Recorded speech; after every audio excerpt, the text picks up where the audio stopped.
Hi friends, ఈ రోజు మనం ఈ వీడియోలో పెళ్లి కాని ప్రసాద్ మూవీ గురించి మనం మాట్లాడుకుందాం. ఈ మూవీలో హీరోగా సప్తగిరి నటించాడు. ఫ్యామిలీ ఎంటర్టైనర్ గా మన ముందుకు వచ్చిన ఈ మూవీలో ఎప్పుడైతే సప్తగిరి ఉన్నాడో ఈ మూవీలో కామెడీ చాలా బాగుంటుందని మనం అందరం ఊహిస్తాం. ఎందుకంటే ఇతను కమేడియన్ గా మంచి పీక్స్ లో ఉన్న టైంలోనే సప్తగిరి ఎక్స్ప్రెస్ అనే మూవీ తీసి హీరోగా నటించి మంచి సక్సెస్ ని అందుకున్నాడు. ఆ తర్వాత తీసిన మూవీస్ అంతగా సక్సెస్ అవ్వలేదు, కానీ చాలా గ్యాప్ తర్వాత పెళ్లి కాని ప్రసాద్ మూవీతో ఇతను మన ముందుకు వచ్చాడు. ఖచ్చితంగా ఈ మూవీలో కామెడీ బాగుంటుంది అని మనందరూ ఊహిస్తాం. కానీ మన ఊహలకు తగ్గట్టుగా ఈ మూవీలో కామెడీ పండలేదు. కొంచెం ఓవర్ యాక్షన్ ఎక్కువ ఉంది. ఇక కథ విషయానికి వస్తే, ప్రసాద్ మలేషియాలో మంచి జాబ్ చేస్తుంటాడు. ఇతనికి ఉన్న ఒకే ఒక దిగులు ఏంటంటే ఇతనికి ఇంకా పెళ్లి కాలేదు. మన వాడికి ఎటువంటి చెడు అలవాట్లు లేవు. ఫ్యామిలీ అంటే చాలా రెస్పెక్ట్. వాళ్ళ నాన్న మాట జబదాటాడు. ఇప్పటి వరకు ఇతనికి పెళ్లి కాకపోవడానికి కారణం కూడా వీళ్ళ నాన్న మాటను కాదనలేకపోవడమే. ప్రసాద్ వాళ్ళ నాన్న 2 కోట్లు కట్నం ఇచ్చే కోడలు వస్తేనే తన కొడుక్కి పెళ్లి చేస్తాను అని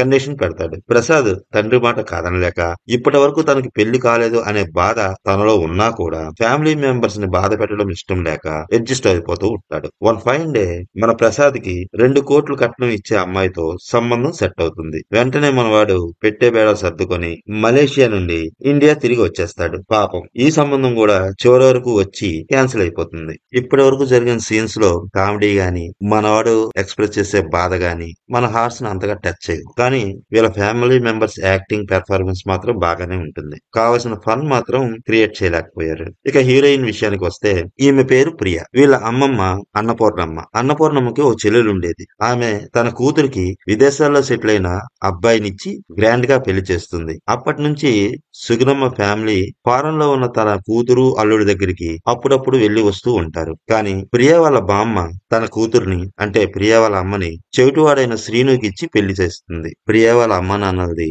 లవ్ మ్యారేజ్. అన్నపూర్ణమ్మ చెల్లెలకి వాళ్ళ అల్లుడు కూతురు ఫారెన్ లో ఉంటారనే గర్వంతో అన్నపూర్ణమ్మ ఫ్యామిలీని చాలా చులకనగా చూస్తూ ఉంటారు. అలా వాళ్ళు చులకనగా చూడడాన్ని అన్నపూర్ణమ్మ ఫ్యామిలీ తట్టుకోలేకపోతారు. కోపంతో రగిలిపోతారు. ఎట్టి పరిస్థితుల్లోని మేం కూడా ఫారెన్ లో సెటిల్ అవ్వాలనే గట్టి నిర్ణయానికి వస్తారు. అందుకోసం చాలా ప్రయత్నాలు చేస్తారు. కానీ వాళ్ళ ఫారెన్ ట్రిప్ ఆశలు మాత్రం తీరవు. వన్ ఫైన్ డే అన్నపూర్ణమ్మ వాళ్ళ చెల్లెలు సుగుణమ్మ అల్లుడు అతని భార్యతో పాటు అత్తని, మామని, ఇంక్లూడింగ్ పనివాడిని కూడా పర్మనెంట్ గా ఫారెన్ తీసుకుపోతాడు. అదే టైంలో అన్నపూర్ణమ్మ కూతురికి కూతురు పుడుతుంది. అదేనండి మన మూవీ హీరోయిన్ ప్రియ పుడుతుంది. అప్పుడు అన్నపూర్ణమ్మ ఓ నిర్ణయానికి వస్తుంది. తన చెల్లెలు సుగుణమ్మ చేసినట్లు నేను కూడా నా మనవరాలికి ఫారెన్ లో సెటిల్ అయిన అబ్బాయికే ఇచ్చి పెళ్లి చేస్తాను.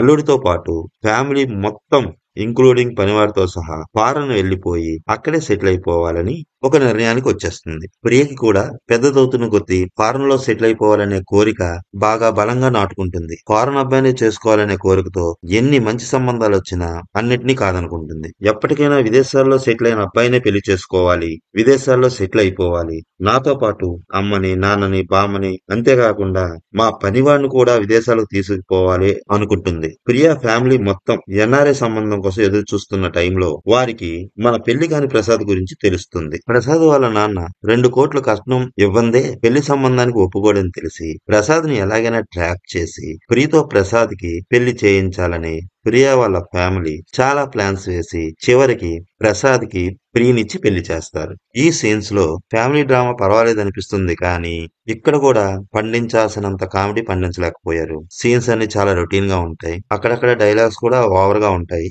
కానీ యాక్టింగ్ మాత్రం అందరూ పెర్ఫార్మెన్స్ బానే చేశారు. ఒక్క సాంగ్ తప్ప మిగతావి ఓకే అనిపిస్తాయి. మధ్య మధ్యలో రీల్స్ లో వచ్చే బ్యాక్గ్రౌండ్స్ వస్తాయి. ఏదో అలా తీసుకుంటూ పోయారు. ప్రసాద్ కి తన ఫస్ట్ నైట్ రోజు ప్రియ మనసులో విదేశాలకు వెళ్లి సెటిల్ అవ్వాలనే కోరిక ఎంత బలంగా ఉందో తెలుసుకుంటాడు. కానీ ప్రసాద్ కి మాత్రం తిరిగి విదేశాలకు వెళ్లాలనే కోరిక అస్సలు ఉండదు. అందుకనే తను మలేషియా నుండి వచ్చేటప్పుడు తన పిఆర్ ని అక్కడే రిటర్న్ చేసేస్తాడు.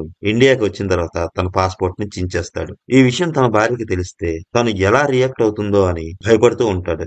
అతను అనుకున్నంత పని జరుగుతుంది. అతని భార్యకి విషయం తెలిసిపోతుంది. వెంటనే ఆమె ప్రసాద్ ను వదిలేసి తన పుట్టింటికి వెళ్ళిపోతుంది. ప్రసాద్ కి విడాకులు ఇవ్వడానికి రెడీ అయిపోతుంది. వీళ్ళ గొడవ కోర్టు దాకా వెళ్తుంది. ఉంటుంది. మన ప్రసాద్ కోర్టు ఆవరణలో తన భార్యకు ఐ లవ్ యూ ప్రియా, నువ్వు లేకుండా నేను బ్రతకలేను అంటూ ఆమె ఎదురుగానే సూసైడ్ అటెంప్ట్ చేస్తాడు. అది చూసి ప్రియా మనసు కరిగిపోతుంది. విదేశాలకు వెళ్లాలనే తన కోరికను చంపుకొని తన కోసం ప్రాణాలు కూడా ఇవ్వడానికి సిద్ధమైన ప్రసాద్ తో కలిసి జీవించడానికి ఒప్పుకుంటుంది. ప్రియా వాళ్ళ ఫ్యామిలీ కూడా కాంప్రమైజ్ అయిపోతారు. ప్రసాద్, ప్రియల రెండు ఫ్యామిలీలు కలిసిపోయి మూవీకి హ్యాపీ ఎండింగ్ ఇచ్చేస్తారు.